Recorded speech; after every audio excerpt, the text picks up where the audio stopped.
Ladies and gentlemen, the Biden administration was forced by President Trump to withdraw Americans. This was not a Democratic Party policy, or this was not even part of their foreign policy objectives going into this year. The Lincoln Project people embedded themselves within the Democratic Party. The Lincoln Project people pushed for the Bush, Cheney, and Rumsfeld foreign policy. This is just... The Lincoln Project people are the good Republicans. They were the moral foundation against Trump. Okay, we see now they're completely and utterly disgraced. We see what happened with their founder and maybe people around that person who knew. Of course, there was no... You can rest assured that the media hysteria will be leveled against anyone loyal to President Trump when they get caught or when they're accused of doing horrendous things. And you just see how the Lincoln Project, one of the founders, was treated by media. A couple days of stories, no moral condemnation, no grandstanding. They don't care about morality. They care about finding out if people associated with Trump are doing bad things and then covering up. Whether it's Andrew Cuomo, do you hear much about? I mean, yes, people have come out and said that he was accused, but we can go on forever. There's a double standard. There's going to be a double standard with this as well, and people are not going to understand. They're not going to see what the reality. The reality is not that, okay, Biden voted to get us into these never-ending quagmires, these never-ending counterinsurgency conflicts. Trump's deal to end military involvement in that country leaves Biden with a terrible situation. March 4th, 2021. This is NPR. This is just one of many articles. Oh gosh, Biden has such a tough decision to make because Trump, basically shackled his hands and forced his hand and tied his hands together. He has no other choice but to withdraw Americans. The foreign policy hawks are on the Democratic Party side. That's why I wrote in the Hill, the Huffington Post, and the Salon in 2016, and those articles went viral. I wrote that Bernie Sanders was a better choice than Clinton. The Democratic Party is not a better choice than President Trump. You could say, well, they're better than the Republican Party. Trump is not a traditional Republican. President Trump, if you want to say the lesser of two evils, if you live in that flawed paradigm, that pathetic paradigm, he's actually a great president. He accomplished a great deal, including the May 1st, 2021 withdrawal of Americans. So that was President Trump's decision. It was Trump's victory. You should celebrate our withdrawal. I think we owe American men and women better than what we've given them. In terms of decision-making, at least, our foreign policy should not be fighting endless counterinsurgency conflicts. We should have learned the lessons from Vietnam. And we should have learned the lessons of the past 20 years. And so President Trump won in 2016, and he has taken over the Republican Party because his foreign policy is against never-ending regime changes, interventions. Look what Biden and President Obama and Clinton did in Libya with a failed NATO intervention. A failed NATO intervention that nobody talks about. They want to talk about Trump and charities. The Clinton Foundation was involved, and I wrote and I interviewed a wonderful journalist, Daddy Cherry, a Haitian-born journalist in the Huffington Post. You can read the article. It's on hagoodman.com. I interviewed her about the money that was raised by affiliates of the Clinton Foundation. Close to $10 billion. That's also in the New York Times. Less than 3% of the money went to the people of Haiti. Where did the money go? Again, media is completely one-sided. Even NPR is, even NPR is in the tank. But here, there are so many articles that talk about how, we shouldn't withdraw Americans. There's no point, and hit subscribe to this channel right now because I wrote against counterinsurgency conflicts in the Hill, the Roanoke Times, the Jerusalem Post, and the Huffington Post. Those articles are on hagoodman.com. But this is Trump's achievement. He forced Biden's hand. Biden cannot continue. He's already extended the timeline. So who knows if he's going to actually withdraw Americans. President Trump withdrew Americans from Syria, and then you read articles saying, the Pentagon and intel officials didn't give him the correct numbers. We still have Americans there. And they were gleefully stating that they deceived Trump. Then he negotiated a deal to get us out of Afghanistan.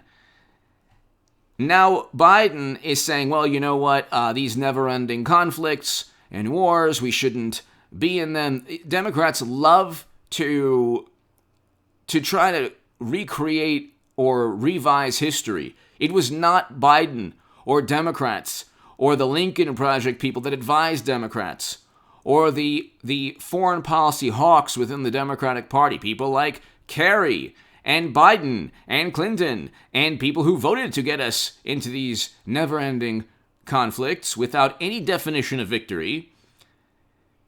It was the establishment Democrats that sided with the Bush, Cheney, and Rumsfeld administration. So when I know people who were like, oh, I opposed Bush. Well, you opposed Bush and then you voted for Clinton and then you voted for Biden and then you think that George W. Bush is better than Trump. These people know nothing about history, and they're so duplicitous and disingenuous, and they're such narcissists that they can't see the irony. They can't see the hypocrisy. If you voted for, and there are also people who live in this lesser evil world. President Trump was a great president in terms of accomplishments. A lot of accomplishments that President Obama did not accomplish. President Moon Jae-in of South Korea stated that Trump deserved the Nobel Peace Prize. He was the first president to step foot in North Korea. He presided over the Abraham Accords. Peace between Israel, UAE, Bahrain, Morocco. Trump ended covert arms deals, which was essentially a covert regime change. Because what President Obama and Democrats did is say, oh, well, you know what? This despot in Damascus is doing horrible things. Well, we're going to fund the rebels and prolong the civil conflict there indefinitely, in hopes that the regime falters. So that is obvious. It was a covert, or not really even a covert, pretty overt regime change attempt. Democrats and establishment Republicans look at the map of the world like a Dungeons and Dragons or Stratego board game or chess. And then they just look at the world and they say, oh, if we topple this person, we topple that person, everything will be fine. The most horrendous atrocities take place. There are people being bought and sold right now in regions of the world that Democrats said, oh, well, we're going to try to save people's lives. I don't understand the mentality of people who say, well, it was a well-meaning intervention in Libya. How could it be well-meaning when worse took place? Worse atrocities took place the 10 years, after President Obama's NATO intervention. But you look, and today it's all about, well, Biden is going to remove Americans, he's going to withdraw Americans. That's a deal that President Trump negotiated. That's a deal that was already, you can't really go back on the deal except extend the timeline, which is what Biden did. We have no clue if by September, if God forbid, there's nothing that like hopefully, God willing, Biden, actually abides by one of his promises and fulfills a promise that he makes based only on Trump's negotiation. This is exactly why I voted for President Trump. This is exactly why he's infinitely better than the Democratic Party. He is the opposite of a Trump was the opposite of a despot or I don't even want to, the word is ism, a authoritarian, totalitarian, but if you use the word, it's like against YouTube policies. So, a 1930s and 1940s German, okay? He's the opposite of a authoritarian. He removed Americans, withdrew Americans. That's not isolationism also. So that's a populist policy that makes sense.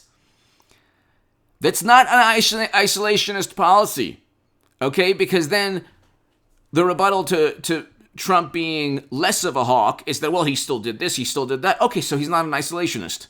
He's not an isolationist. What he is infinitely less hawkish, and he's against regime changes, and he's against pointless interventions. And General Daniel Bolger wrote a book, Why We Lost. It's something that everybody should read. And he said the United States military should be used for quick, decisive military victories with a defined, with a definition of victory, with a defined goal and objective that's independent of any political outcome that needs to take place years later. A military victory. You shouldn't have a counterinsurgency conflict. And you can't use Americans as chess pieces or as human shields or human chess pieces to just, the Russians are there and other countries are there, so we have to keep a presence there to deter them. That's not what the military is for.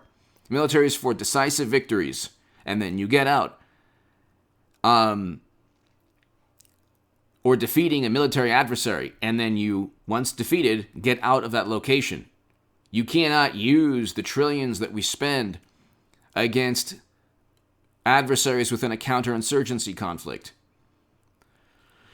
We learned that in Vietnam. We learned that the past 20 years. To the men and women who have suffered and given everything for this country and done so much, I think that we owe you better. America owes you better. We owe you at least to the country and the civilians that run the foreign policy that you implement, owe you at least some wisdom and good decision making. And we haven't had that with President Obama. We definitely didn't have that with Bush. We had, in my humble opinion, better decision making with Trump. Much better decision making. Negotiating a withdrawal of Americans was a good thing to do. Very good thing. And every time he said he was inching towards that goal, oh no, what's going to happen if we leave, all that stuff, it was Democrats and media that, as always, opposed President Trump. This is Trump's victory. And it was the reason that people like myself voted for President Trump, in addition to other great things that he did. He was the first president to sign an executive order combating anti-Semitism on college campuses, which is running rampant. Of course, the left doesn't talk about that because they perpetuate a lot of it. See, funny how that works. But they're the first people, the left is the first group or political side to take advantage of the suffering and pain and historical atrocities that certain groups that vote for them have dealt with. They do it with all their voters.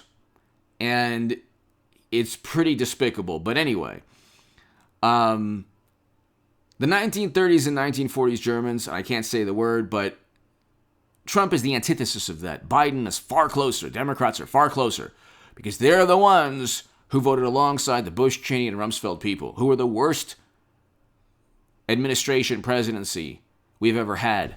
But how George W. Bush has rehabilitated his image because of people like Jimmy Kimmel and Hollywood and Democrats, and he was a good Republican, he didn't tweet. Oh, I'm sorry, yeah, Trump tweeted. He said mean things, but he withdrew Americans. And Bush was, gosh, golly gee, this good person, salt of the earth, kind of, not really. And he set us on a course of never-ending military conflict. So who's worse?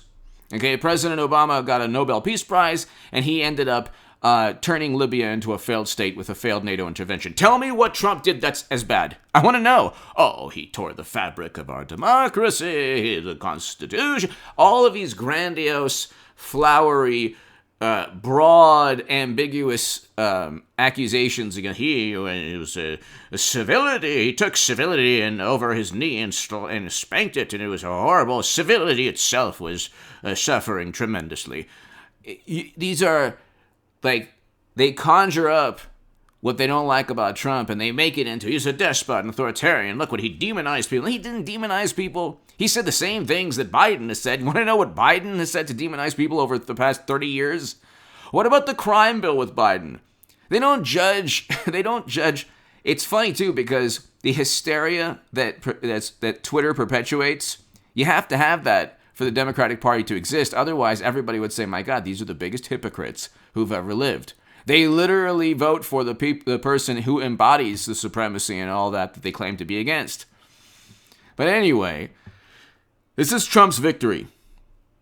If you want to say that it's not Trump's victory, go and look. Democrats, look at the Democratic approval rating of George W. Bush. They have a favorable viewpoint of George W. Bush and a very unfavorable of Trump, even though Trump withdrew Americans and Bush got Americans into these never-ending counterinsurgency conflicts. Again, to the Vietnam veterans who are watching, God bless you. To the men and women who served in Iraq, Afghanistan, God bless you. And everywhere that our country has taken you, God bless you. Thank you for watching.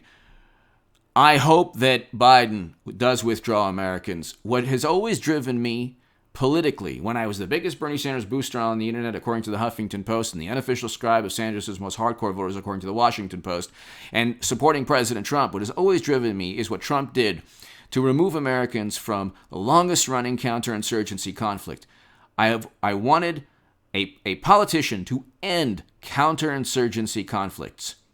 Okay? A unique type of war that no country, especially our country, should never get into again. We already learned, we should have learned the lessons of Vietnam, and now hopefully we will learn the lessons of the past 20 years. To all the veterans and their families, God bless you. Thank you. I'll be back in a couple of hours.